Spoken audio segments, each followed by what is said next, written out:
The Hill reports on the division that the three pillars are causing in the Democratic Party. I'll go over the article and give my thoughts on today's Hydrogen Podcast. So the big questions in the energy industry today are: how is hydrogen the primary driving force behind the evolution of energy? Where is capital being deployed for hydrogen projects globally? And where are the best investment opportunities for early adopters who recognize the importance of hydrogen? I will address the critical issues and give you the information you need to deploy capital. Those are the questions that will unlock the potential of hydrogen, and this podcast will give you the answers. My name is Paul Rodden, and welcome to the Hydrogen Podcast. In an article in The Hill, Rachel Frazen writes, moderate Democrats fume over Biden hydrogen proposal. Rachel writes, moderate Democrats are fuming over the Biden administration's decision to propose significant climate change-related stipulations on the use of lucrative tax credit for hydrogen energy producers. Senator Joe Manchin, Democrat out of West Virginia, a frequent critic of the administration's climate policies, said the proposal makes absolutely no sense. And moderates who have been more supportive of the administration, like Senator Tom Carper, a Democrat out of Delaware, are also pushing back on Biden's rules.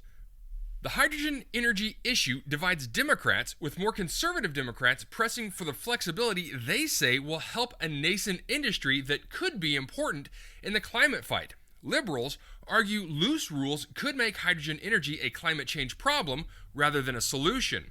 Hydrogen energy can be made by either using electricity to separate the hydrogen out of water in an electrolyzer or through a reaction between steam and methane, a key component of natural gas.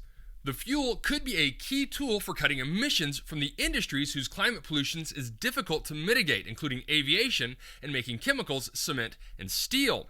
The Inflation Reduction Act signed by President Biden last year provided a tax credit for hydrogen that is intended to jumpstart production of hydrogen made using low and no emitting power sources. But the question of who can qualify is a contentious one, and moderate Democrats argue the administration is going too far with its new rules. In a quote from Manchin, this administration cannot keep itself from violating the Inflation Reduction Act in their relentless pursuit of their radical climate agenda. He said that the move would, quote, kneecap the hydrogen market before it can even begin. He's also said today's proposal rule doesn't just violate the law, it makes absolutely no sense. And he says that he will continue to fight this administration's manipulation of the IRA. Manchin, who is not running for re-election but has flirted with a third-party presidential bid, has criticized a number of Biden administration climate policies, including its handling of tax credit for people who purchase electric vehicles, saying that it was applied to vehicles too broadly and that a new guidance is too loose on Chinese battery components. Such criticisms sometimes leave Manchin on an island in the Democratic Party, but that wasn't the case this last Friday. Carper, a frequent Biden ally who chairs the Senate's Environment and Public Works Committee, also criticized the guidance. He says, when developing the Inflation Reduction Act, we intended for the clean hydrogen incentives to be flexible and technology neutral. He also said Treasury's draft guidance does not fully reflect this intent, potentially jeopardizing the clean hydrogen industry's ability to get off the ground. Senator Sherrod Brown, Democrat out of Ohio, who faces a tough re-election battle in the next year in an increasingly red state, also said that the proposed guidance would, quote, undermine the law's goals of lower energy costs and innovation. Brown also said these new proposed rules will slow down and ultimately undermine our country's ability to produce clean hydrogen needed to build the energy economy of the future. The proposed rules' lack of flexibility will cut out Ohio workers and Ohio businesses from creating the energy of the 21st century.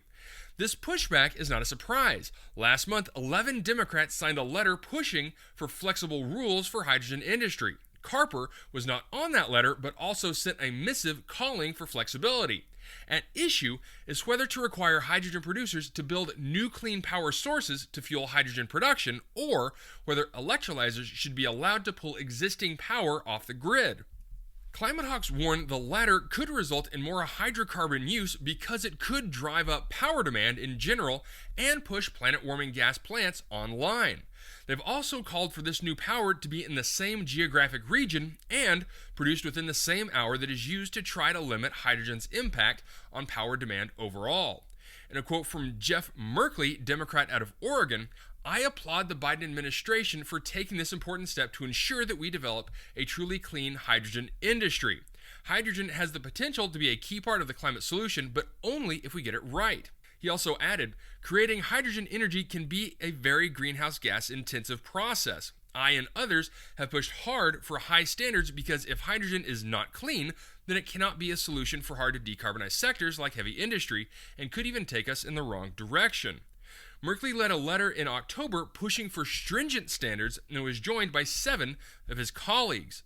Senator Martin Heinrich, Democrat out of New Mexico, who signed the letter, also praised the rule in a post from X, formerly known as Twitter, saying, the U.S. Treasury's hydrogen tax credit guidance includes the climate safeguards that will ensure the hydrogen economy of the future is clean. He also added, the alternative would have made the problems worse, not better.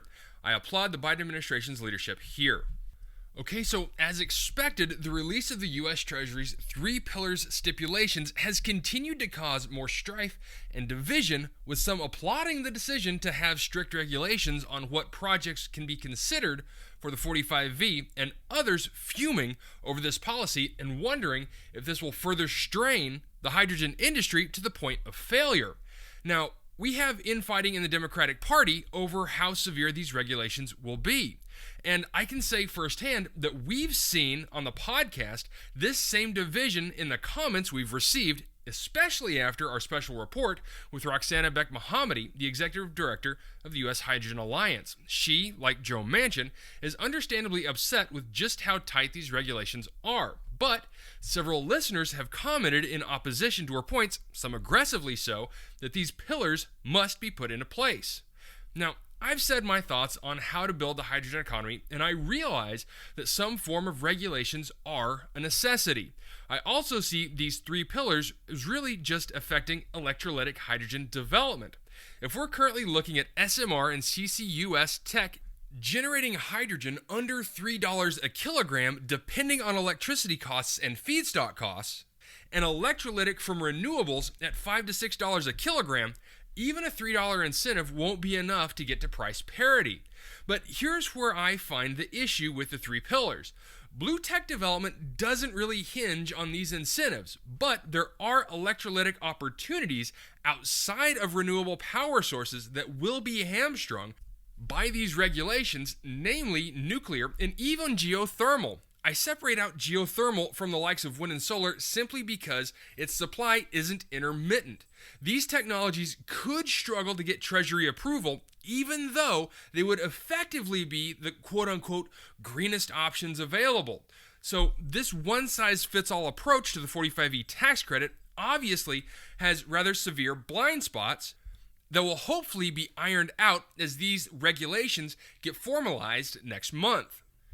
But there is one issue that I did see being brought up in comments, and that was the surprising animosity towards different viewpoints. I understand the frustration in dealing with others that refuse to allow certain points to be made even when clear facts are given backing up the claims. I have that battle with my in-laws all the time. But let's all keep in mind that our ultimate goal is for the development of the hydrogen economy globally. And this is a we discussion, not a you versus us discussion.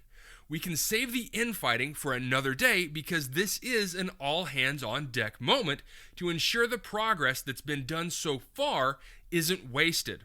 Put aside the animosity and let's move forward together. All right, that's it for me, everyone. If you have a second, I would really appreciate it if you could leave a good review on whatever platform it is that you listen to. Apple Podcasts, Spotify, Google, YouTube, whatever it is. That would be a tremendous help to the show. And as always, if you ever have any feedback, you're welcome to email me directly at info@thehydrogenpodcast.com. So until next time, keep your eyes up and honor one another. Hey, this is Paul. I hope you liked this podcast. If you did and want to hear more, I'd appreciate it if you would either subscribe to this channel on YouTube or connect with your favorite platform through my website at www.thehydrogenpodcast.com. Thanks for listening. I very much appreciate it. Have a great day.